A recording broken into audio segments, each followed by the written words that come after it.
princípios do século XVI, em pleno apogeu da expansão portuguesa no Extremo Oriente, navegadores nossos arribaram à ilha de Timor, palavra bem sugestiva e que em malaio significa Oriente.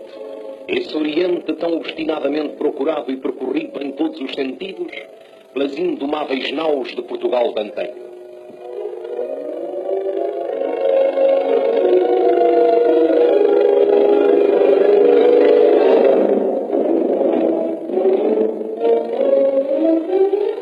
As comunicações marítimas entre a metrópole portuguesa e Timor podem fazer-se em modernas unidades da nossa marinha mercante, que aportam a Dili, capital da província.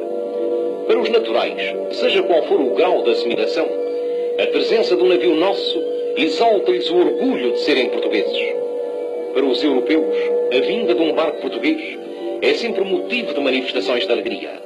Por isso, eles enternecidamente chamam ao dia da chegada de um paquete nacional o dia de São Navio.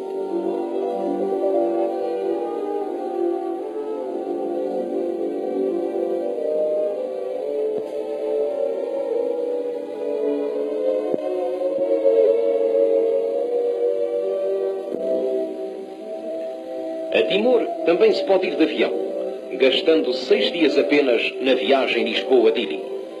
Na parte final desta jornada, utilizam-se excelentes bimotores dos transportes aéreos Timor, tripulados e assistidos por pessoal de alta competência. O aeródromo de Dili, com os novos edifícios, munidos do material indispensável, não tardará muito tempo sem se equiparar a alguns dos bons campos de aviação dos países do Extremo Oriente.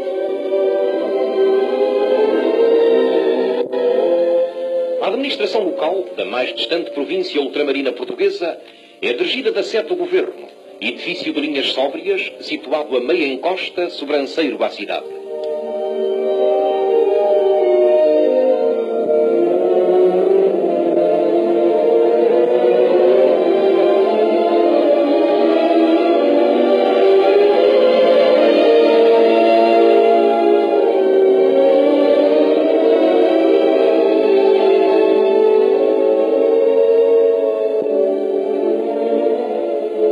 Mais de um século e meio que os portugueses fundaram Dili. As suas construções eram de grande singeleza arquitetónica e de estilo bem característico.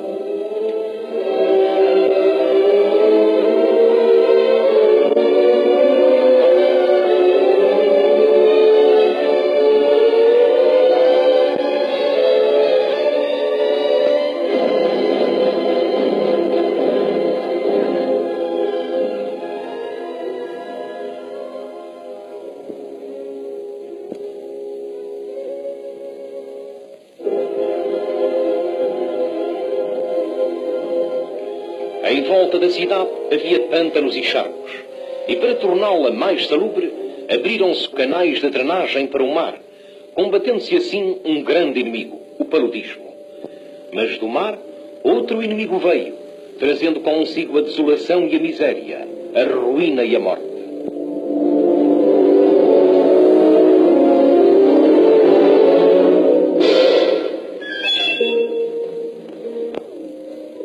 Durante a Segunda Grande Guerra, injustas invasões estrangeiras feriram dolorosamente aquela nossa longínqua parcela territorial. E a par de milhares de vítimas humanas, destruíram edifícios públicos e particulares, devastaram plantações, mataram animais domésticos, aniquilando, enfim, a economia e as finanças da província.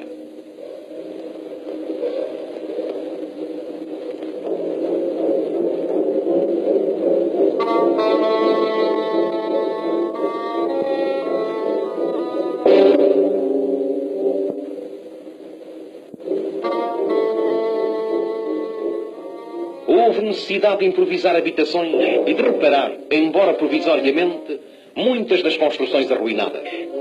Adotou-se este tipo de casa nativa, feita de capim e de palapa, o nome da palmeira vulgar de Timor. E desde então, estas modestíssimas moradias, onde há alguns anos os heróicos portugueses de Timor se abrigaram, e as instalações dos serviços públicos receberam jocosamente o apelido de palapácios.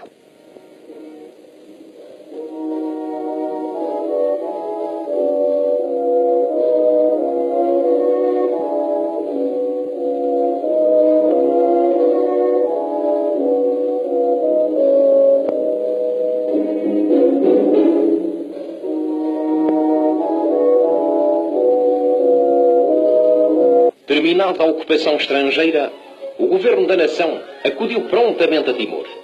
As obras na cidade de Dili iniciaram-se pela construção de habitações para os funcionários públicos e missionários. E os pobres tugúrios não tardaram em ser substituídos por modernas e confortáveis casas. O comércio citadino, a maior parte na mão dos chineses, floresceu de novo, agora alojado em apropriados e sólidos edifícios. As atividades financeiras e económicas da província reanimaram-se, e delas são sinais flagrantes as esplêndidas instalações do Banco Nacional Ultramarino e da Sociedade Agrícola Pátria e Trabalho, a mais qualificada empresa timorense do seu género.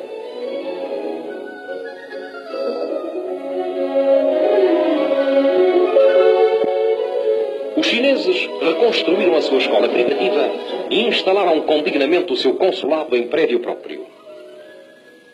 Os serviços aduaneiros de Timor encontram-se alojados num magnífico edifício. Justo é afirmar que a reconstrução da província deve muito aos serviços de obras públicas de Timor, à mão de obra dos nativos e aos operários vindos de Macau.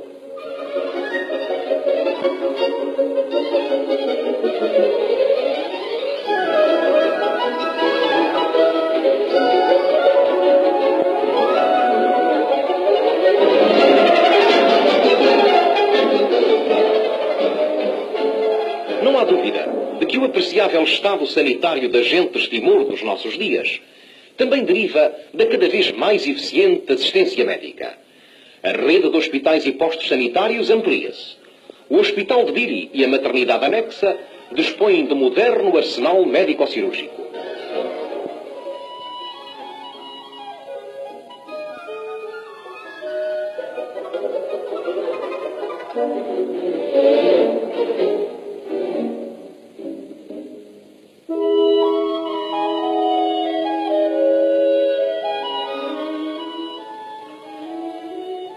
Na capital timorense, novos bairros se vão erguendo, com belos edifícios de alvenaria e casas pré-fabricadas, estas enviadas da metrópole, umas e outras destinadas aos funcionários públicos.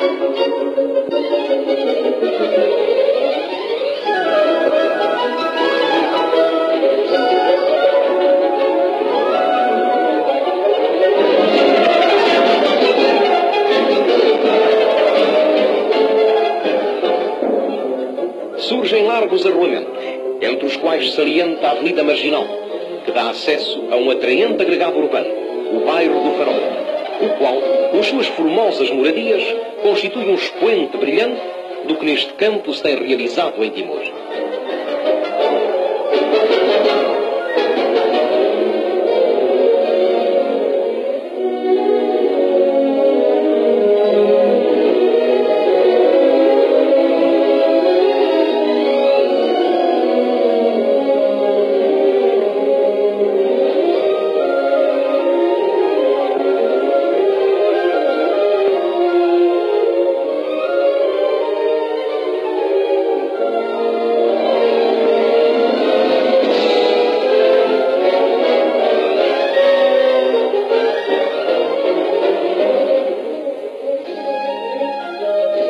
No centro de uma ampla praça ajardinada, levanta-se um dos mais comoventes monumentos de todo Portugal, o que evoca a epopeia do engenheiro Artur do Canto Rezende, o herói máximo da resistência timorense ao invasor.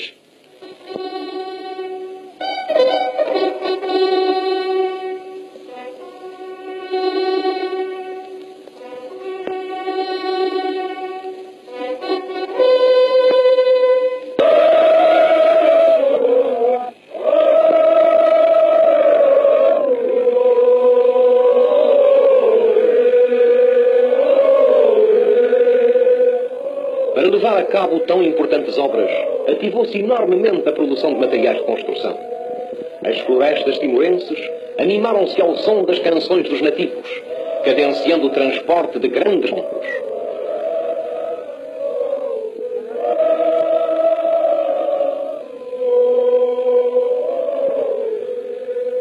Por toda a parte apareceram serrações. A madeira das árvores seculares transforma-se em tábuas e vigas para as novas casas.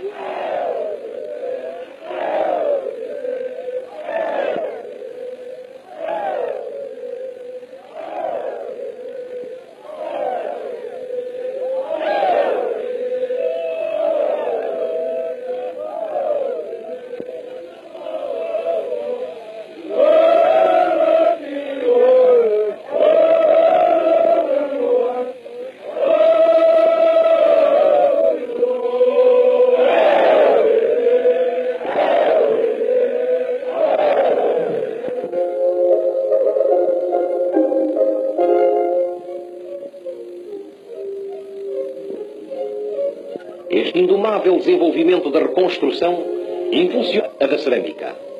Assim, em Maratuto fabricam-se telhas, tijolos e outros materiais, que apesar da rudimentaridade da sua técnica, satisfazem pela sua boa qualidade as exigências da província, evitando-se a aquisição de tais produtos fora de Timor e a consequente saída de avultados capitais.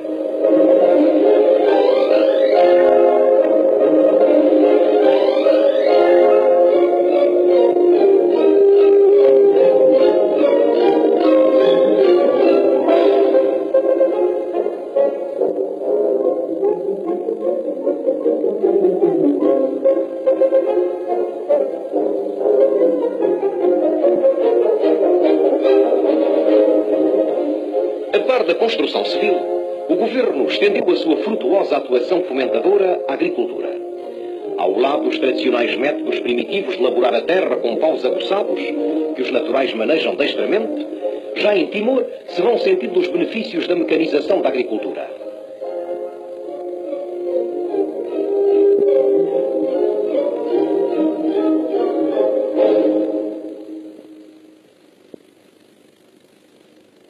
O aumento da produção da província tem-se acentuado constantemente, graças à política de persuasão usada pelas devotadas autoridades administrativas junto dos nativos.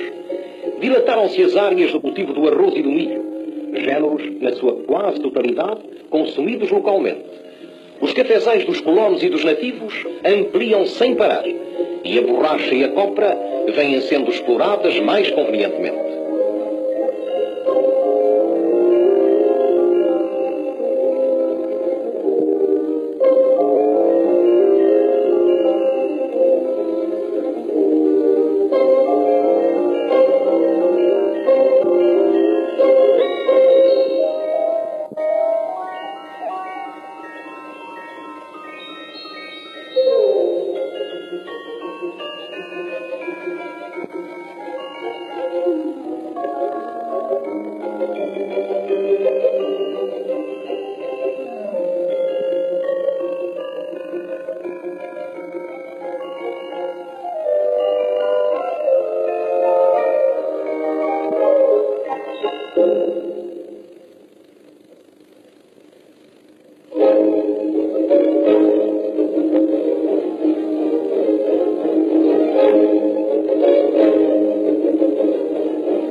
E o arroz, ou Nelly, são a base da alimentação dos timorenses e a colheita e debulha deste último constitui geralmente um motivo folclórico de impressionante colorido e animação.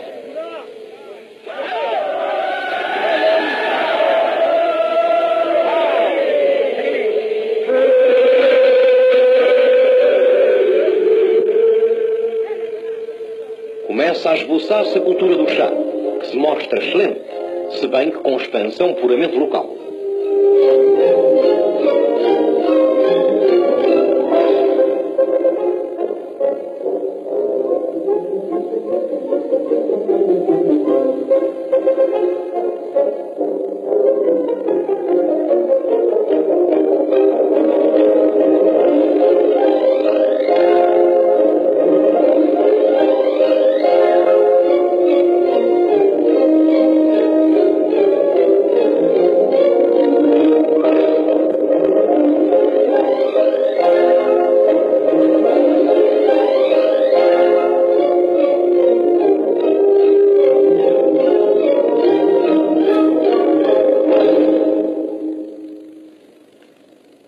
Timor, nomeadamente a variedade arábica, figura entre o mais apreciado do mundo, motivo porque atualmente se impõe no comércio internacional mais pela qualidade do que pela quantidade.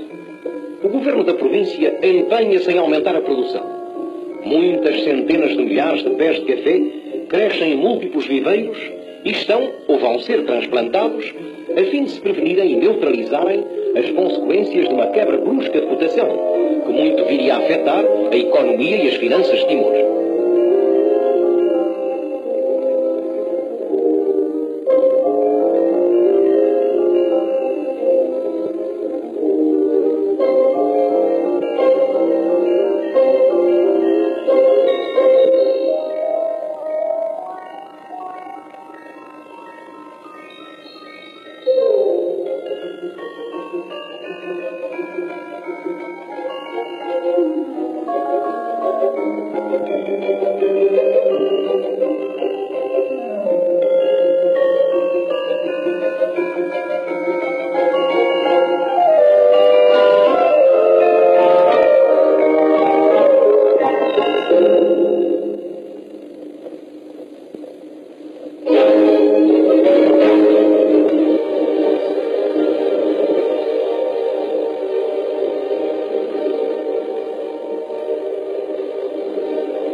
Os produtos agrícolas, com que se abastecem os centros consumidores da ilha e os destinados à exportação, são transportados para o litoral, onde embarcam em navios de cabotagem.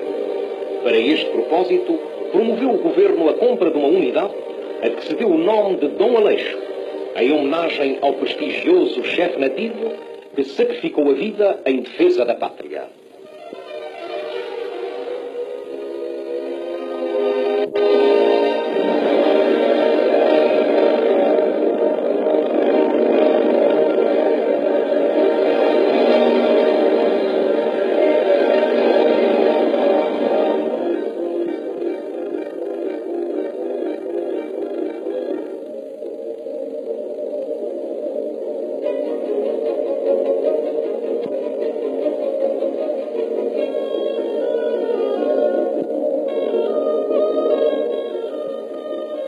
A pecuária constituiu sempre uma das maiores riquezas dos naturais de Timor. Com a ocupação estrangeira, foram abatidos muitos milhares de búfalos e de outras espécies de gado doméstico. Por esta razão, o governo construiu uma estação zootécnica em Ossu, facilitando aos nativos a reconstituição dos seus rebanhos e criação de cavalos.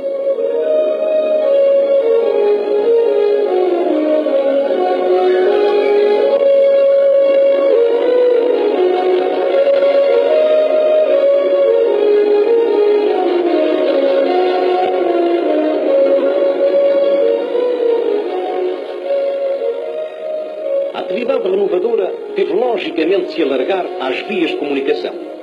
Novas estradas se rasgaram, outras foram reparadas ou melhoradas e providas de pontes, pontões e aquedutos.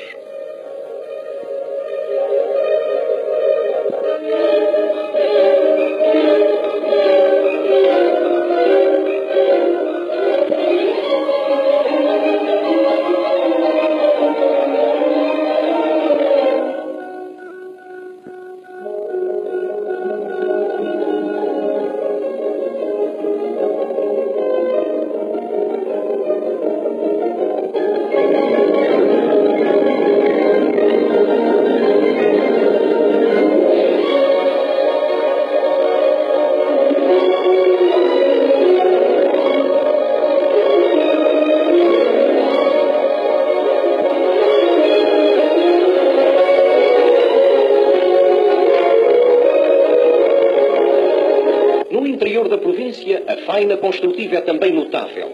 Em Vila Salazar, há belas moradias e edifícios públicos.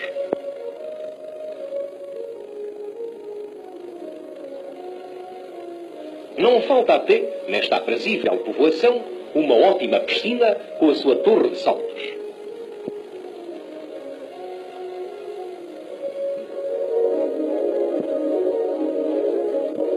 O hospital e a maternidade da vila estão também convenientemente instalados. Em Baucau, localiza-se a importante estação radiotelegráfica, modernamente equipada, que tão ampla ação política e sentimental desempenha nas ligações com a metrópole e as restantes províncias ultramarinas de Portugal.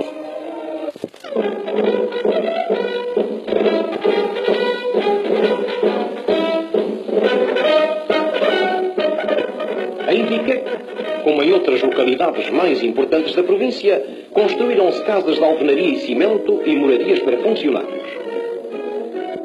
A inauguração de semelhantes melhoramentos preside pessoalmente o governador da província, cuja fecunda administração tanto tem contribuído para a prosperidade de Timor.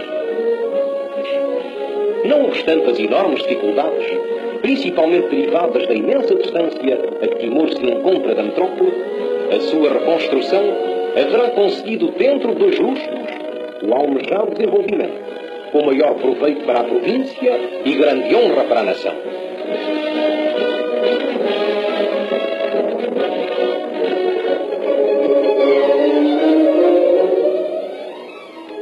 E eis mais alguns marcos da reconstrução. Balibó,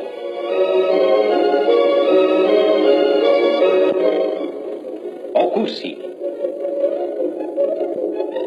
Atsab,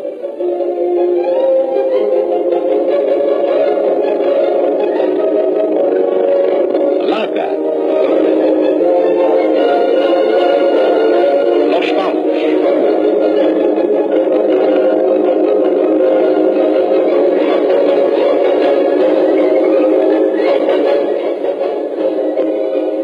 dominando Timor fica o Monte Ramelau.